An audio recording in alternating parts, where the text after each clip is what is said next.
Bonjour, je suis Amanda, membre de l'ordre maçonnique hermétique, et je suis très heureuse de vous présenter cette vidéo sur les Illuminati. Cette vidéo a pour but de vous donner un aperçu authentique et factuel des Illuminati, loin des théories du complot et des fausses informations qui prolifèrent sur Internet. Nous espérons que vous repartirez avec une meilleure compréhension de cette société secrète et de son impact au fil de l'histoire. Pour mieux comprendre les théories du complot entourant les Illuminati, il est important de revenir sur leurs origines et leur diffusion. Les théories du complot concernant les Illuminati ont vu le jour peu après la fondation de l'organisation en 1776.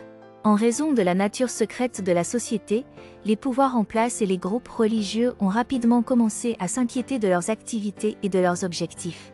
Cette méfiance a conduit à la propagation de rumeurs et de spéculations sur les intentions réelles des Illuminati. Au fil du temps, ces rumeurs ont évolué et pris de l'ampleur, alimentées par la fascination du public pour le mystère et le secret. À l'ère de l'information, les théories du complot se sont propagées rapidement sur Internet, en particulier sur les forums de discussion et les réseaux sociaux. Les Illuminati sont devenus un sujet récurrent dans la culture populaire, apparaissant dans des films, des livres et des émissions de télévision. La diffusion des théories du complot sur les Illuminati est également facilitée par la méconnaissance du public à propos de cette société secrète. Les personnes ayant peu ou pas de connaissances sur les Illuminati sont plus susceptibles d'accepter et de propager des informations erronées, contribuant ainsi à la prolifération de ces théories. En outre, les théories du complot sont souvent renforcées par la confirmation de biais, un phénomène psychologique selon lequel les individus sont plus enclins à croire des informations qui confirment leurs opinions préexistantes. Cela signifie que ceux qui sont déjà méfiants envers les sociétés secrètes ou les élites, sont plus susceptibles de croire et de partager des théories du complot concernant les Illuminati. En réalité, les théories du complot sur les Illuminati trouvent leur origine dans la méfiance historique envers les sociétés secrètes et ont été amplifiées par la fascination pour le mystère, la méconnaissance du public et la confirmation de biais. À l'ère de l'information, ces théories se propagent rapidement sur Internet, façonnant la perception du public et alimentant davantage de spéculations infondées. L'un des mythes les plus persistants concernant les Illuminati est leur prétendue association avec le satanisme. Il est essentiel de déconstruire cette idée fausse pour mieux comprendre la véritable nature de cette société secrète. Tout d'abord, il est important de préciser que les Illuminati ont été fondés sur des principes de connaissance, de liberté de pensée et de progrès scientifique. Leur objectif principal était de s'opposer à l'oppression des pouvoirs religieux et monarchiques de l'époque, et non de promouvoir le satanisme ou des pratiques occultes. L'association des Illuminati avec le satanisme est principalement due à des amalgames et des malentendus historiques. Les symboles et les rituels des Illuminati, bien que distincts du satanisme, ont souvent été mal interprétés et utilisés pour propager des théories du complot. Par exemple, l'étoile à 5 branches ou le pentagramme, souvent associé au satanisme, était en réalité un symbole de protection et de sagesse pour les Illuminati. De plus, certaines personnalités controversées, comme Aleister Crowley, ont entretenu la confusion en associant leurs propres pratiques occultes et satanistes avec les Illuminati. Toutefois, il est crucial de souligner que de telles associations sont le fait de ces individus et non des Illuminati eux-mêmes. Il est également important de noter que les sociétés secrètes en général ont souvent été accusées de satanisme en raison de leur nature mystérieuse et de leur utilisation de symboles ésotériques. Ces accusations sont souvent le résultat de la peur et de la méfiance envers l'inconnu, plutôt que de preuves tangibles d'une quelconque association avec le satanisme. Donc, l'affirmation selon laquelle les Illuminati sont liés au satanisme est totalement infondée, et repose sur des malentendus historiques et des amalgames. Pour mieux comprendre cette société secrète, il est essentiel de se détacher de ces idées fausses, et de se concentrer sur les principes et les objectifs réels des Illuminati, qui sont centrés sur la véritable connaissance, la liberté intellectuelle et la fraternité. Les théories du complot sur les Illuminati peuvent également alimenter la peur et l'anxiété parmi le public. En présentant les Illuminati comme une organisation malveillante et omnipotente, ces théories cultivent un sentiment d'impuissance et de vulnérabilité chez les individus, qui peuvent se sentir menacés par des forces obscures et inconnues. Les théories du complot rendent difficile pour le public de développer une compréhension objective et éclairée des Illuminati. En propageant des idées fausses et en détournant l'attention des faits, ces théories empêchent les gens de s'informer correctement et de se forger leur propre opinion basée sur des informations fiables. Il est essentiel de mettre en garde contre les faux Illuminati présents sur Internet, qui cherchent à exploiter la crédulité et la curiosité des gens en leur faisant miroiter des promesses de richesse et de pouvoir. Ces individus et groupes prétendent faussement représenter les Illuminati et proposent souvent des adhésions en échange de sommes d'argent importantes, promettant des gains financiers considérables dès leur intégration. Il est crucial de comprendre que les véritables sociétés secrètes, telles que les Illuminati, ne fonctionnent pas de cette manière. Leur but n'est pas d'enrichir leurs membres de manière rapide et facile, mais plutôt de travailler ensemble pour atteindre des objectifs communs et d'acquérir des connaissances ésotériques et spirituelles. Les vrais Illuminati sont une organisation complexe et discrète, qui ne ferait jamais de telles promesses publiques et exagérées. Pour éviter de tomber dans le piège de ces faux Illuminati, il est important de rester vigilant et sceptique face à toute personne ou groupe qui prétend vous offrir une adhésion aux Illuminati moyennant une somme d'argent ou en vous promettant des gains financiers immédiats. Les véritables sociétés secrètes sont basées sur la discrétion, la connaissance et l'initiation, et non sur des promesses de richesse faciles et rapides. Soyez prudent lorsque vous naviguez sur Internet et que vous rencontrez des personnes ou des groupes prétendant représenter les Illuminati. Gardez à l'esprit que les vrais Illuminati ne fonctionnent pas de manière aussi flagrante et opportuniste, et ne vous laissez pas berner par de fausses promesses de richesse et de pouvoir. Pour comprendre les Illuminati, il est essentiel de se pencher sur leur histoire et leurs objectifs initiaux.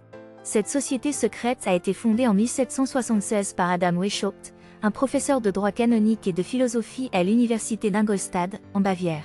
Weishaupt a créé les Illuminati dans le contexte des Lumières, un mouvement intellectuel et culturel qui cherchait à remettre en question les dogmes religieux et les structures de pouvoir en place.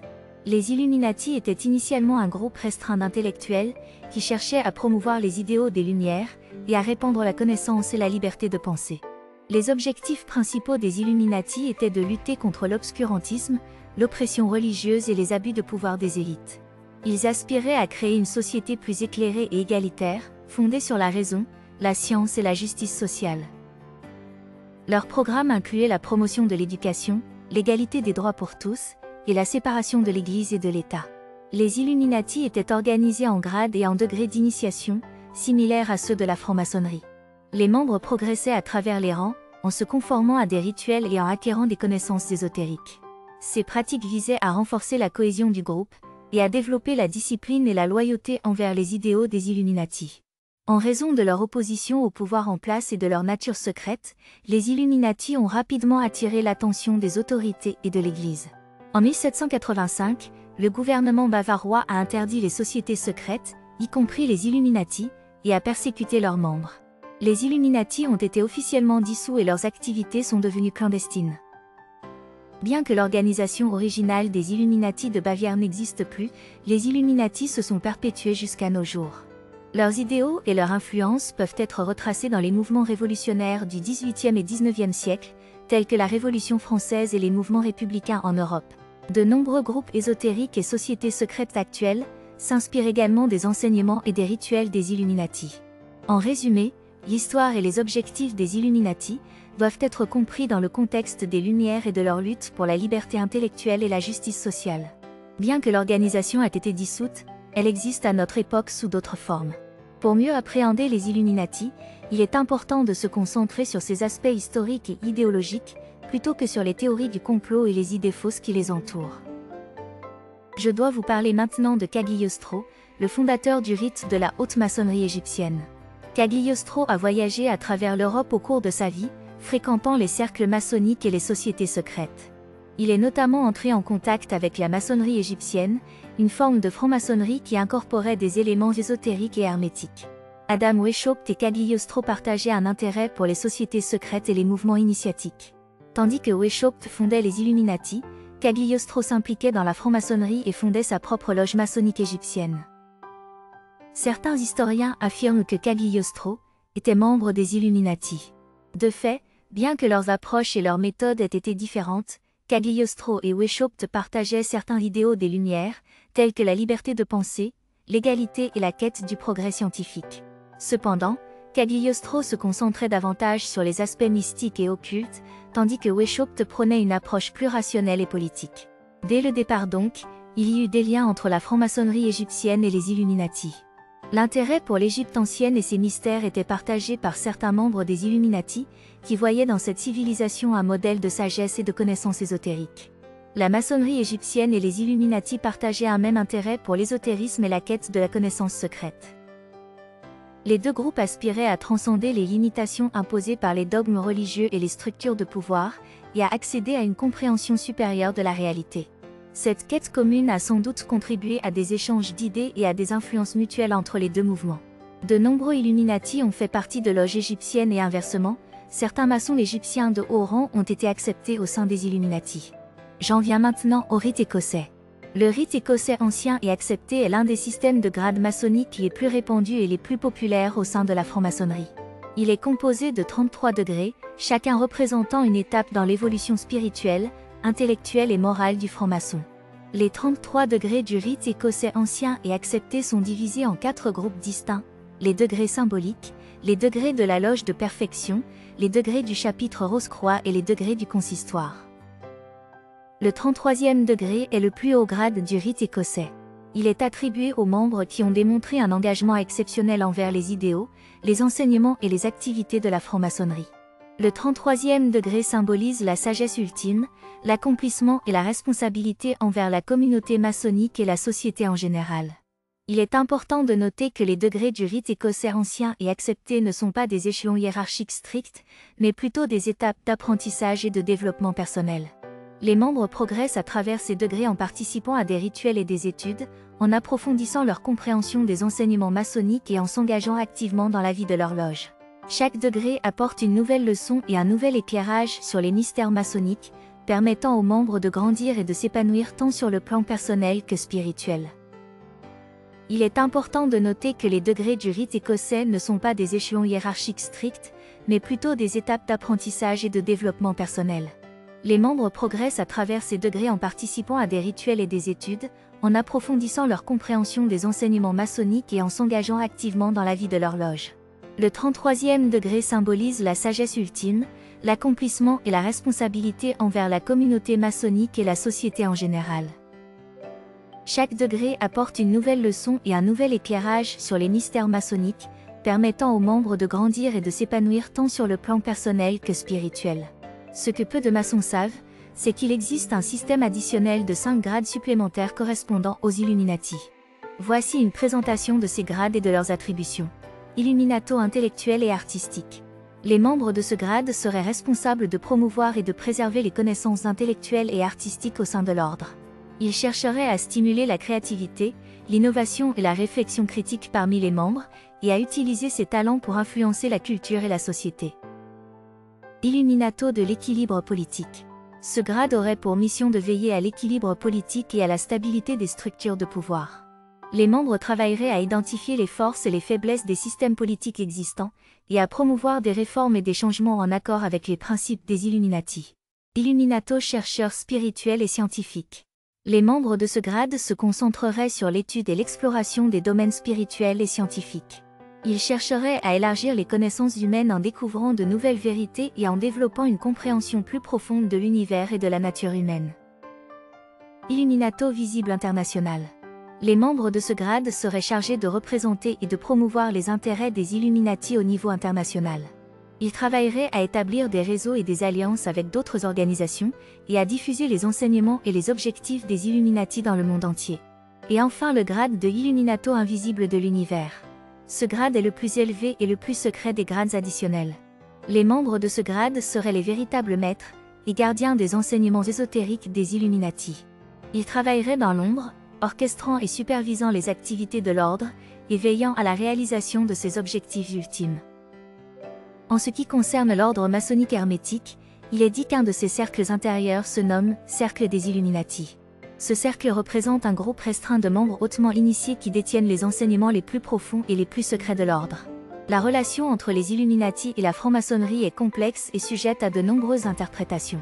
Les deux organisations partagent certaines caractéristiques, telles que leur structure hiérarchique basée sur des degrés, leur nature secrète et leur intérêt pour les enseignements ésotériques. Les Illuminati ont infiltré certaines loges maçonniques dans le but de diffuser leurs idées et de recruter des membres.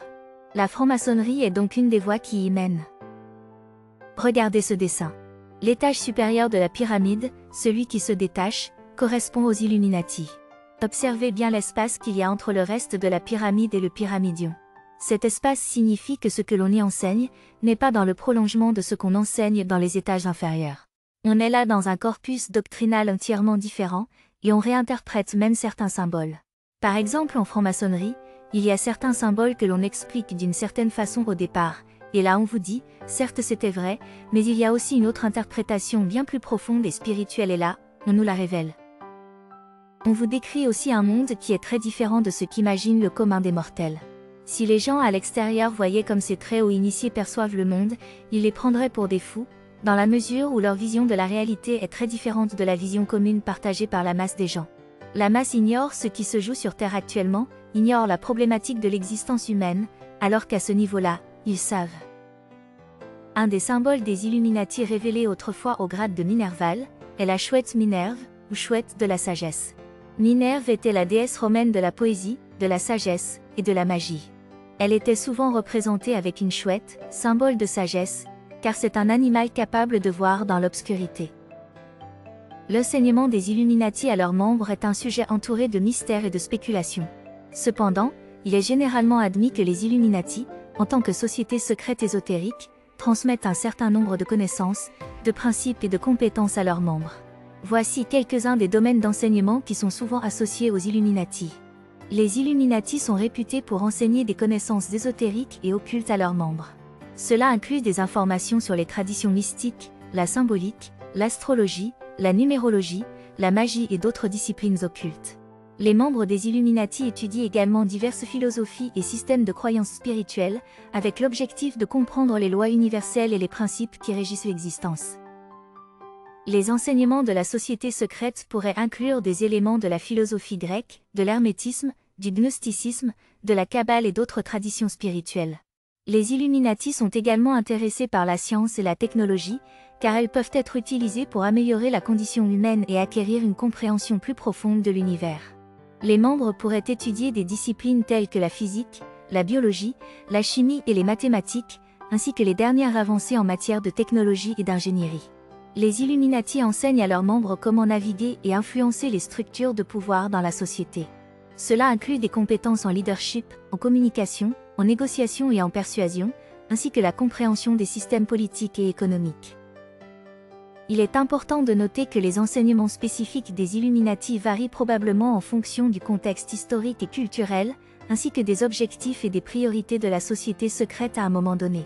De plus, en tant qu'organisation secrète, il est difficile de vérifier la véracité de ces informations.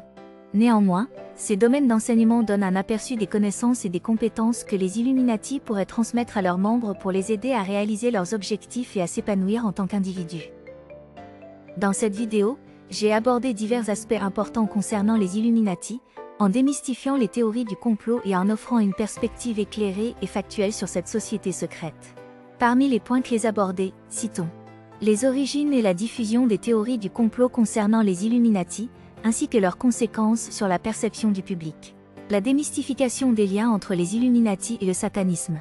L'histoire et les objectifs de la société secrète, y compris les liens entre Cagliostro et Adam Weishaupt, et l'importance de la maçonnerie égyptienne dans l'évolution des Illuminati. Le rite écossais ancien et accepté, avec ses 33 degrés et les 5 grades supplémentaires secrets, correspondant au degré des Illuminati. La relation entre les Illuminati et la franc-maçonnerie, ainsi que les différences entre leurs enseignements et ceux des autres groupes initiatiques. Nous vous invitons à approfondir votre compréhension des sociétés secrètes et de leur rôle dans l'histoire, en vous basant sur des sources fiables et vérifiables. En vous renseignant auprès de sources crédibles, vous pourrez mieux discerner les faits des fictions et éviter de tomber dans le piège des théories du complot infondées. Les sociétés secrètes telles que les Illuminati sont un sujet fascinant et complexe, qui peut offrir un aperçu unique de la manière dont les groupes initiatiques ont influencé et façonné notre histoire et notre culture. En cherchant à comprendre ces organisations de manière objective et nuancée, nous pouvons enrichir notre connaissance du monde qui nous entoure, et éviter les erreurs de jugement et les malentendus qui découlent souvent des théories du complot non fondées. Si vous avez aimé cette vidéo, n'hésitez pas à la partager. Dans le cas où vous souhaiteriez mieux connaître l'ordre maçonnique hermétique, vous pouvez vous abonner à notre newsletter en utilisant le lien mis en description. Je vous remercie de m'avoir suivi jusqu'au bout, et je vous dis à bientôt pour une nouvelle enquête.